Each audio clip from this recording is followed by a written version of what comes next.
कहा जाता है जुर्म करने वाले लोग जितने बड़े पाप करते हैं उतने ही बड़े जुर्म सहने वाले लोग होते हैं। अगर जुर्म करने वाले लोग आप पे पाप कर रहे हैं तो अगर आपकी सच्चाई हो तो कदापि भी उसका जुर्म आप सहन मत कीजिए, क्योंकि इसी के लिए तो हमारे देश में कानून की व्यवस्था की गई है। शायद आप उसका मदद लेकर के आप उस जुर्म से बच सकते हैं। लेकिन आज की जो कहानी है, इस कहानी में एक लड़की जिनकी उम्र तकरीबन 15 साल होती है, उनके ऊपर जुर्म होते जा रहा था। वो जुर्म को सहन करते करते उस लड़की के पास जुर्म के खिलाफ आवाज उठाने की हिम्मत जुटी, तब तक में काफी देर हो चुकी थी। हालांकि आप अगर अजमेर का उस सोफिया स्कूल के बारे में सुने होंगे, जिस स्कूल में लगभग 19 के दशक में ना जाने कई मासूम लड़कियों जो उस स्कूल से निकल करके यहाँ तक कि उस अजमेर शहर तक के अनेक लड़कियों, ना जाने उस शहर के बड़े बड़े लोगों, बड़े बड़े नेताओं से लेकर के यहाँ तक कि उस शहर में जो भी दूध बेचने वाले से लेकर के सब्जी बेचने वाले तक लोग थे, एक के बाद एक कई मासूमों के साथ संबंध बनाए थे, उनके साथ गलत हरकतें की थे। यहाँ तक कि जिस किसी भी लोग के पास अगर किसी औरतें या किसी महिलाओं, किसी मासूम लड़की की अगर फोटो या वीडियो जो अश्लील होते थे, जिस किसी लोग के पास भी ये वीडियो पहुंचते, वो लोग ही उस लड़की की तलाश करते और फिर उस लड़की के साथ संबंध ही बनाते। आज की भी घटना कुछ ऐसा ही है। राधे राधे, नमस्कार, सत श्री अकाल, मैं हूं कुमार यादव। आज की कहानी है माया नगरी महाराष्ट्र के ही ठाणे के एक थाना पड़ता है, जिस थाना का नाम होता मनपाड़ा, और उसी थाना के अंतर्गत की ये पूरी कहानी निकल के आती है। हालांकि ये पूरा घटनाक्रम को अगर आप समझना चाहिए तो पूरी घटनाक्रम की शुरुआत होता है 29 जनवरी 2021 से, जब ये घटना की शुरुआत हो जाता है। एक लड़की अपने स्कूल में पढ़ रहे होते हैं, पढ़ने के दरमियान है उसको एक लड़का जो काफ़ी पसंद आ जाता है। अब लड़का भी उस लड़की को पसंद करती थी। धीरे धीरे दोनों एक दूसरे से दोस्ती करते हैं। दोस्ती धीरे धीरे, आमतौर पे जो एक लड़का और एक लड़की की दोस्ती होती है, धीरे धीरे दोनों की दोस्ती प्यार में बदल जाते हैं। अब प्यार की परवाना इतना चढ़ता है कि दोनों एक दूसरे से काफ़ी समय तक फ़ोन पे बात करना, उनसे मिलना जुलना, घूमने के लिए जाना, जहाँ भी मन होता वहाँ घूमने के लिए चले जाते हैं। यहाँ तक कि इन सब चीज़ों की खबर ना ही उस लड़की के घर वाले को था और ना ही उस लड़के के घर वाले को। अब ये दोनों प्रेमी जहाँ मन होता वहाँ घूमते और जब मन होता तब घर पहुँचते। कितने बार तो माँ ने उस बिटिया से भी पूछी, बिटिया तुम जो स्कूल से छुट्टी होने के बावजूद इतने देर से घर आती हो, आखिर तुम जाती कहाँ हो? तो वो लड़की कई तरह के बहाना बनाते हैं कि मैं अपने दोस्त के यहाँ चली जाती हूँ, कुछ टाइम वहीं रह जाता हूँ जिससे नोट बना लेता हूँ, कुछ स्कूल के जो काम होते हैं वो काम करके मैं सीधा घर आ जाती हूँ। तो घर वाले को भी इनके ऊपर कोई शक नहीं होता। लेकिन अचानक एक दिन एक लड़की, मानो उनके ऊपर कई सारे जुर्म किया गया था, वो लड़की अपने मौसी के यहाँ पहुँचता। जैसे ही वो लड़की अपनी मौसी के यहाँ पहुँचती है, उनकी मौसी जब उस लड़की को देखती है तो देखने के बाद उनकी मौसी की भी होश उड़ गए। आखिर ये कैसे हो सकता है? वो देखती है कि उनकी जो बहन की बेटी है वो बदहवास हालत में है, मानो उनके शरीर पे कई जगहों पे चोट के निशान। वो लड़की धीरे धीरे रो भी रही थी, शरीर के कई जगहों के कपड़े भी फटे हुए थे। मौसी ने पहले तो बिटिया को अपने पास में बिठाती है, फिर उस बिटिया से पूछती है, बिटिया आखिर तुम्हारे साथ हुआ क्या है? कहीं तुम्हारे माता पिता ने तुम्हारे साथ मारपीट तो नहीं किया? कहीं कोई और वजह तो नहीं है? पहले तो बिटिया कुछ बता नहीं रही थी, सिर्फ रो रही थी, मानो उनकी हालत काफ़ी गंभीर थी। वो लड़कियाँ फिर हिम्मत करके अपनी मौसी को जो उसके ऊपर जो बीती हुई बातें थी, वो अपना अपाबीती जब अपने मौसी को बता रही थी, मानो वो मौसी उसकी अपाबीती को सुनते सुनते वो भी रोने लगती है। फिर उनकी मौसी तुरंत ही उनके माता पिता को फ़ोन करते हैं। जब उनके माता पिता भी उस जगह पे आते हैं, दोनों जब बात करते हैं, फिर जब उस कहानी को उनके माता पिता को भी सुनाया जाता है, उनकी माँ बाप जो था वो भी कहानी को अभी सुने भी नहीं थे कि उनके पिता तुरंत ही उस एक कमरे में जाकर के बंद हो जाते हैं और कमरे में बंद होकर के वो वहाँ पे रोने लगते हैं। यहाँ इनकी बिटिया की जो माँ थी ये भी रो रही थी और बिटिया की मौसी ये भी रो रही थी। अब बिटिया की माँ जैसे ही देखती है कि उनके पति एक कमरे में बंद हो चुका है, तो शायद उन्हें डर लगने लगता है कि मेरा पति ये घटनाक्रम को सुन करके कहीं कोई गलत फैसला ना ले ले। फिर वो उनकी बिटिया की माँ और उनकी मौसी मिल करके किसी तरह से उनके पति के दरवाजे खुलाते हैं। दरवाजे खुलवाने के बाद वो वहाँ के स्थानीय थाना मनपाड़ा थाना पहुँचता है। वहाँ के थाने के जो आला अधिकारी थे उनको फिर आपाबीती बताते हैं। जैसे ही आपाबीती की शुरुआत होती है, वो लड़की पूरी कहानी बता रही थी। जब वो कहानी को सुन रहे थे तो जहाँ मानो वहाँ के जो आला अधिकारी थे वो भी कहानी को सुन करके वो भी रोने लगते हैं। लेकिन आधे रात वो अभी पूरी कहानी सुने भी नहीं थे कि तुरंत ही वो फ़ोन निकालते, और फ़ोन निकालने के बाद वहाँ के जो एसएसपी सोनाली ढोले थे उनको फ़ोन किया जाता और फिर उनको बुलाया जाता और फिर पूरी कहानी की शुरुआत होती है। वो लड़की बताती है कि वो जिस लड़के से प्यार करती थी वो लड़का उनके साथ कई बार संबंध बनाने के लिए उनके साथ ज़बरदस्ती करता। कई बार तो लड़की किसी तरह से किसी तरह की बहाना बना करके वो लड़का की हवस की भूख का शिकार नहीं हो पाता। लेकिन एक दिन अचानक वो लड़की उस लड़के के बातों में आ जाती है और फिर वो लड़का उस लड़की के साथ घर से अलग जा करके एक सुनसान जगह पर उस लड़की के साथ शारीरिक संबंध बनाते हैं। लेकिन जिस वक्त वो शारीरिक संबंध बना रहे थे उसी वक्त वो पूरा का पूरा वीडियो अपने मोबाइल में भी कैप्चर कर लेते हैं और यहीं से पूरी घटनाक्रम का शुरुआत होता है। अब वो लड़की का वीडियो उस मोबाइल में कैप्चर हो चुका था, यहाँ तक कि उस लड़की को कोई भनक नहीं था, कोई खबर नहीं था जब मेरा पूरा वीडियो मेरे मोबाइल में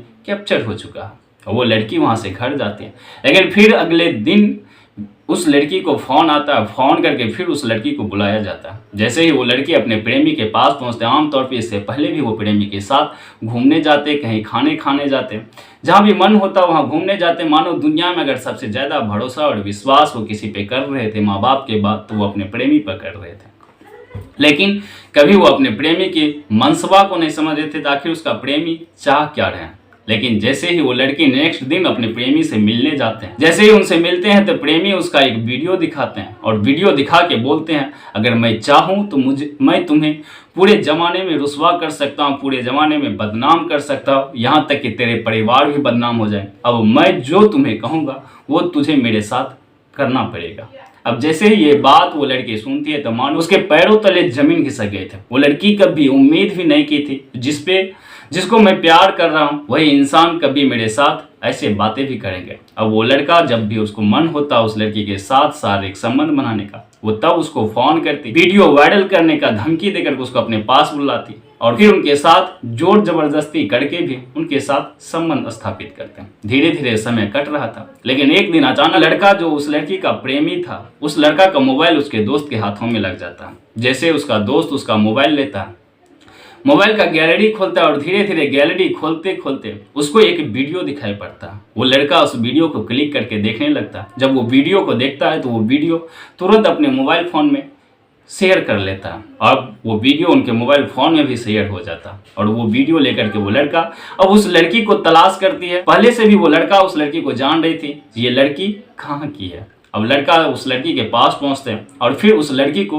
वही वीडियो दिखाया जाता है जो वीडियो वो अपने प्रेमी के साथ संबंध बनाने वक्त उसका प्रेमी ने उसका न्यूड वीडियो बना के अपने मोबाइल में कैप्चर किया था। अब लड़की जैसे ही उस वीडियो को देखती है तो उसका दोस्त उसका वीडियो दिखा रही है। वो लड़की उस लड़के के पास रोने लगता है, बिलखने लगता है, ढंग की भीख मांगने लगता है जो मुझे माफ़ कर दो, मैं ऐसा नहीं कर सकता और मेरे परिवार वाले अगर इस बारे में जान जाएंगे तो शायद मेरा क्या हालत होगा, मुझे माफ़ कर दो, ये वीडियो अपने मोबाइल फ़ोन से डिलीट कर दो। वो लड़का बोलता है कि अगर तुम्हें अपने वीडियो को मोबाइल फ़ोन से डिलीट करवानी हो तो तुम्हें जो मैं कह रहा हूँ तुम्हें मेरा बात मानना पड़ेगा। अब जैसे ही ये बात लड़की सुनती आखिर बात क्या मानना है तो वो लड़की को वो लड़का बोलता है कि तुम्हें मेरे साथ शारीरिक संबंध बनाने पड़ेंगे। अब लड़की की होश उड़ जाते हैं, आखिर ऐसा कैसे हो सकता है। फिर वो लड़का बोलते हैं कि अगर तुम इस चीज़ों में राजी नहीं हो तो मैं ये वीडियो को वायरल कर दूंगा, फिर तुम समझो जो तुम्हारी क्या इज्जत होगी, तुम्हारे परिवार वाले की क्या इज्जत होंगे। अब लड़की बेबस होके उस दिन फिर से वो वही जुर्म करते हैं जो जुर्म वो अपने प्रेमी के साथ किए थे। वो लड़की फिर से वो उसी लड़के के साथ फिर से वही शारीरिक संबंध बनाते हैं और फिर वही उसका वीडियो फिर से उनके मोबाइल में भी कैप्चर होता है। मानो कि वो वीडियो उस लड़की को पता नहीं थी कि उसकी ज़िंदगी यहाँ से जाने वाली कहीं है। धीरे धीरे वो वीडियो एक लड़का से दूसरे लड़का से तीसरे लड़का, मानो उस शहर के लगभग 1 नहीं 2 नहीं 10 नहीं 20 नहीं लगभग 33 लड़के के मोबाइल में वो वीडियो गया और वो वीडियो किसी और की नहीं बल्कि वही लड़की की थी। और वो 33 लड़के में जिस लोगों के पास भी वो वीडियो जाता वो लोग उस लड़की से मिलती और मिलने के बाद उस लड़की को वीडियो डिलीट कराने का डिमांड जो होता वो डिमांड होता ओनली फॉर उनके साथ शारीरिक संबंध बनाना। यहाँ तक कि लड़की के साथ जो लोग संबंध बना रहे थे उसमें कुछ नाबालिग लोग भी थे और कुछ लोग ऐसे भी थे जो उनके पिता के उम्र से भी ज़्यादा उम्र के लोग थे। अब लड़की समझ नहीं पा मेरे साथ हो क्या रहा है, मेरी ज़िंदगी कहाँ पहुँचने वाली है। अब वो लड़की ना ही किसी को बता सकती थी, ना ही किसी को कह सकती थी जो मेरे ऊपर बीत क्या रहा है। अब लड़की के पास, अब लड़की को जो भी जुर्म हो रहा था वो लड़की जुर्म को सह रही थी। यहाँ तक कि उस लड़की को थाने के अलग अलग जगहों पे जाकर के उनके साथ शारीरिक संबंध होता है। वो लड़की उस शहर में लगभग कई ऐसे जगहों पे जाकर के उस लड़की के साथ शारीरिक संबंध बनता। जिस लड़के को भी उस लड़की के साथ शारीरिक संबंध बनाना होता, वो लड़का उस वीडियो दिखा करके वो लड़की को ब्लैकमेलिंग करता। यहाँ तक कि शहर के कुछ अच्छे लोग भी उस लड़की के साथ अपने फार्म हाउस पे जाकर के शारीरिक संबंध बनाए। लेकिन एक दिन अचानक जब उस लड़की के साथ एक साथ कई लड़कों ने मिल करके जब उस लड़की के साथ शारीरिक संबंध बना रहे थे, तभी वो लड़की को मारा भी जाता है, पीटा भी जाता है। लड़की काफ़ी रोती है, चिल्लाती है, जो मुझे माफ़ कर दो, आइंदा मेरी ज़िंदगी में फिर से मैं कभी ऐसा गलती नहीं करूँगा, मैं उस लड़का से भी बात नहीं करूँगा जिस लड़का की वजह से आज मेरी ज़िंदगी नरक बन गई है। लेकिन लोग सुनने को तैयार नहीं थे। लोग उनके साथ शारीरिक संबंध बना भी रहे थे और उनको काफ़ी ज़्यादा मार रहे थे, पीट रहे थे। और फिर मारने पीटने के बाद वो लड़की के कपड़े भी तहस नहस हो जाते हैं। फिर वो लड़की उसी अवस्था में वहाँ से निकलते हैं और निकलने के बाद वो सीधा अपने मौसी के यहाँ जाते हैं और फिर वो अपने मौसी को वो पूरा आपा बीती बताते हैं। अब जैसे ही ये बात उनके मौसी सुनते हैं तो फिर उनके माता पिता आते हैं। फिर माता पिता के साथ फिर वो थाने जाते हैं और फिर थाने में सोनाली ढोले भी ये बातों को सुनते हैं। यहाँ तक कि सोनाली ढोले जब इसकी पूरी कहानी सुन रही थी, उस एसएसपी के भी आंखों में आंसू आ गए थे। आखिर एक 15 साल की लड़की के साथ इतनी जुल्म कैसे हुआ।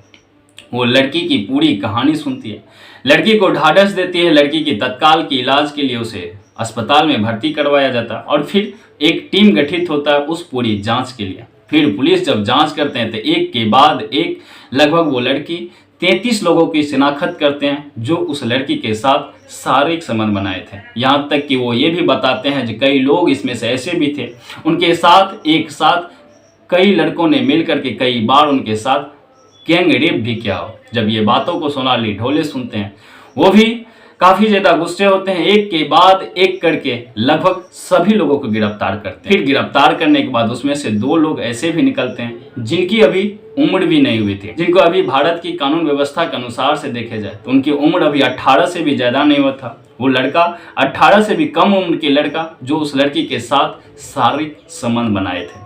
पुलिस एक एक करके सभी लोगों को न्यायिक हिरासत में ले जाते हैं। फिर उनके ऊपर चार्जशीट लगता है। उन सबके ऊपर जो चार्जशीट लगा था उनका आईपीसी धारा 376 बलात्कार करने का, 376 AN बार बार बलात्कार करने का, 376 D सामूहिक बलात्कार करने का, 376 3 16 वर्ष से कम उम्र की लड़की से बलात्कार करने का। यौन अपराधों के इन संरक्षण के तहत पैक्सो एक्ट के तहत भी धाराएं लगती है और फिर सभी लोगों को न्यायिक हिरासत में लेकर के जेल भेजा जाता है। हालांकि उस लड़की को यहाँ तो इंसाफ मिल गई है, लेकिन क्या ये इंसाफ उनके इस इज्जत से ज़्यादा है? नहीं। लेकिन वो लड़की अगर जिस वक्त उनकी शुरुआती दौर में जिस वक्त उनके ऊपर जुर्म हुआ था, जिस वक्त उनके प्रेमी ने उस लड़की के साथ शारीरिक संबंध बनाने वक्त का वीडियो बनाया था, या जिस वक्त वो लड़की को जबरदस्ती उनके प्रेमी ने शारीरिक संबंध बनाने के लिए राजी किया था, अगर उस वक्त भी वो लड़की अपने माता पिता या स्थानीय थाना जाकर के इसका विरोध करते हैं, इनके बारे में थाने वाले को बताते या अपना माँ बाप को बताते हैं, शायद आज ये लड़की इतनी बड़ी जुल्म में नहीं फंसते। हालांकि ये कहानी सुनाने का मकसद किसी को परेशान करना नहीं, बल्कि आपको जागरूक करना है कि आज की समाज किस दिशा में जा रहा है।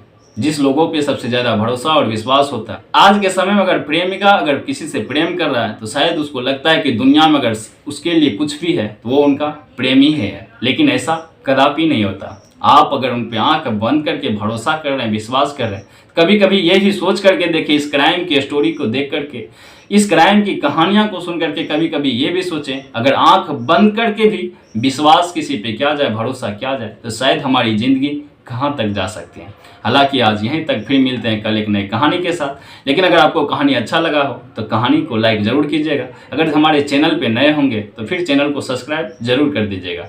जय हिंद, जय भारत, वंदे मातरम।